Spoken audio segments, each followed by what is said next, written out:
नमस्कार, मैं हूं अमित कुमार। ब्रेकिंग न्यूज में आपका स्वागत है। जमहूरियत सिर्फ संविधान से ही नहीं, मर्यादा और नैतिकता के नियम कायदे से भी चलती है। लेकिन आज की सियासत का रवैया बदल गया है। वो संविधान और कानून का ध्यान तो रखती है, लेकिन ऐसा करते उसी नीति और नैतिकता को ताक पर रख देती है जिस पर उसकी पूरी राजनीति टिकी होती है। उत्तराखंड में भी इन दिनों कुछ ऐसा ही हो रहा है। अपना संख्या बल बढ़ाने के लिए कांग्रेस बीजेपी के विधायकों पर डोरे डाल रही है, जिस पर तुर्रा ये कि इसमें कांग्रेस को कोई बुराई नजर नहीं आ रही। दिलचस्प यह है कि कांग्रेस अब भी बीजेपी के विधायकों पर डोरे डाल रही है, लेकिन सवाल यह है कि क्या जिन विधायकों को जनता ने किसी खास पार्टी के नाम पर विधानसभा में चुनकर भेजा, उनका दूसरी पार्टी में शामिल होना जनता के भरोसे का खून नहीं है? ऐसे कई और सवालों पर हम चर्चा करेंगे, लेकिन सबसे पहले देखते हैं यह रिपोर्ट।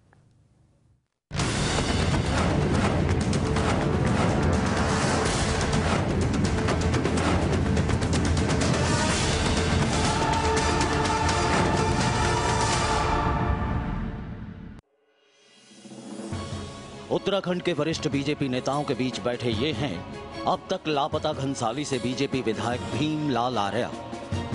आर्या की तलाश परिजन और पार्टी दोनों को थी। पत्नी खंडूरी से उन्हें खोज निकालने की फरियाद भी लगा चुकी थी और पार्टी कार्यकर्ता इनकी खोज में एड़ी चोटी का जोर लगाए हुए थे, लेकिन भीमलाल को कोई ढूंढ नहीं पाया। आर्या कल अचानक देहरादून में खंडूरी के आवास पर प्रकट हुए और उन तमाम अटकलों पर विराम लगाने की कोशिश की जो उनके लापता होने के बाद लगाई जा रही थी। लेकिन लापता होने के पीछे आर्या के पास कोई ठोस जवाब नहीं था, सिर्फ बहाने थे। सुनिए जरा क्या कहते हैं भीमलाल आर्या।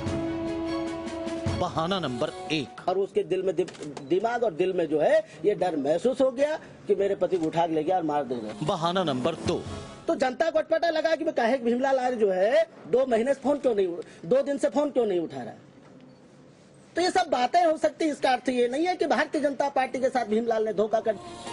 इतना ही नहीं, क्या उन्होंने सितारगंज से विजय बहुगुणा को वॉकओवर देने के लिए अध्यक्ष नितिन गडकरी को चिट्ठी लिखी? इसका भी बहाना आर्या के पास है।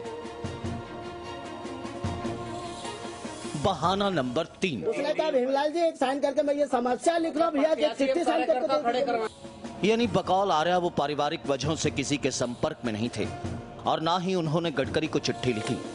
आर्या खुद को बीजेपी का समर्पित सिपाही करार दे रहे हैं। भीमलाल आर्य को जीरो से हीरो बनाने का काम किया और बाद बाकी प्रदेश का माहौल आप जानते हैं।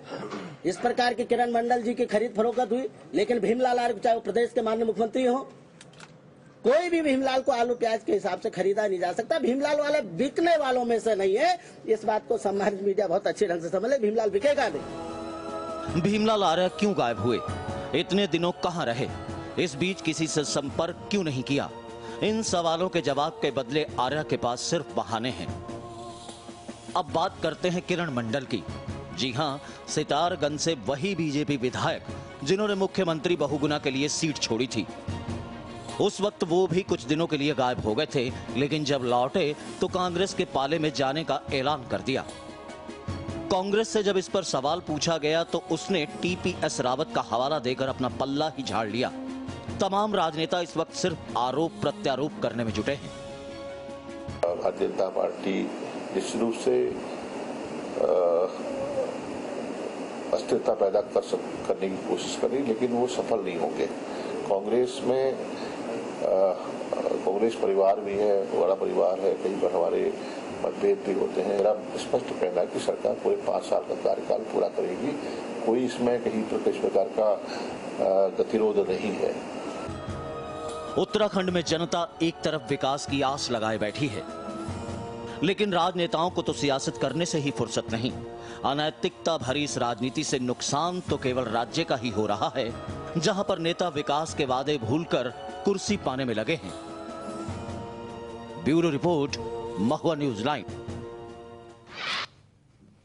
सवाल यह है कि कुर्सी की ये लड़ाई आखिर जमहूरियत को कहां तक ले जाकर छोड़ेगी या फिर लोकतंत्र में नैतिकता मर्यादा का क्या होगा। हमारे साथ हमारे दो संवाददाता इस वक्त साथ बने हुए हैं। देवेंद्र पराशर दिल्ली में बीजेपी के मामलों को देखते हैं और करीब से पैनी निगाह बनाकर रखते हैं कि आखिर बीजेपी में अंदर खाने क्या चल रहा है। अमितेश सिंह हमारे संवाददाता कांग्रेस को बहुत ही करीब से देखते हैं, उसकी रणनीति को समझते हैं और क्या कुछ होने वाला है इसको लेकर भी आप तक खबरें पहुंचाते हैं। देवेंद्र, सबसे पहले आपका रुख करना चाहूंगा, जिस तरह की बातें लगातार बीजेपी की तरफ से कही जाती रही। आपको याद होगा गडकरी ने एक बैठक ली थी, नितिन गडकरी साहब ने दिल्ली में, और कहा था अपने विधायकों को कि एक एक विधायक एकजुट रहना चाहिए। हमें जहां तक जानकारी है कांग्रेस वाले तोड़ने की जुगत में लगे हुए हैं।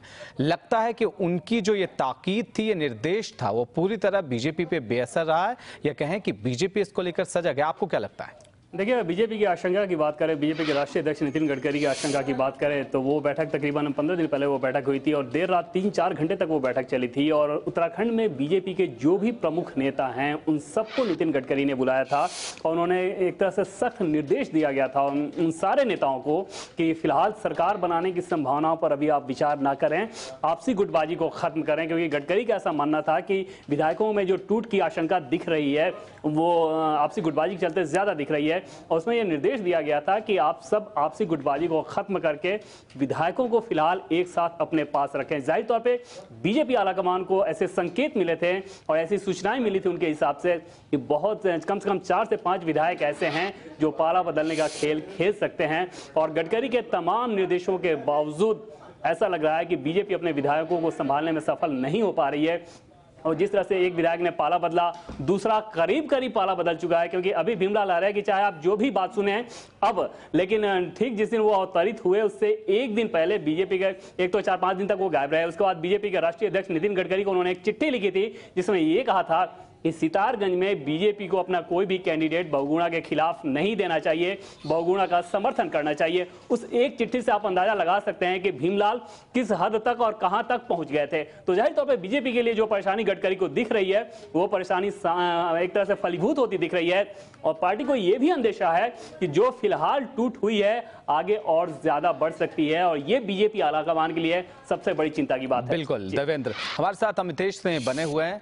अमितेश, जिस तरह से लगातार इस बात को लेकर चर्चा होती रही है कि कांग्रेस खास तौर का मैनेजमेंट कर रही है अपनी सरकार को बचाने को लेकर, आगे मजबूत बनाकर चलाने को लेकर, बीजेपी विधायकों पर डोरे डालने की रणनीति उसमें सबसे ऊपर है। ये बताइए कि फिलहाल तो भीमलाल आर्य बीजेपी के ही पाले में बने हुए दिख रहे हैं, हालांकि उन्होंने एक बात कहकर कुछ संकेत दिए हैं कि आलू प्याज के भाव से मैं नहीं बिकने वाला हूं, यानी इसके कई मायने भी निकाले जा सकते हैं। सौदा पटने वाली बात भी सामने आ रही है, नहीं पटने वाली बात भी सामने आ रही है। ये बताइए क्या कांग्रेस अपने इस जुगत में लगातार जुटी रहने वाली है, इसी राह पर आगे बढ़ने वाली है? क्या कहा जा रहा है दिल्ली में?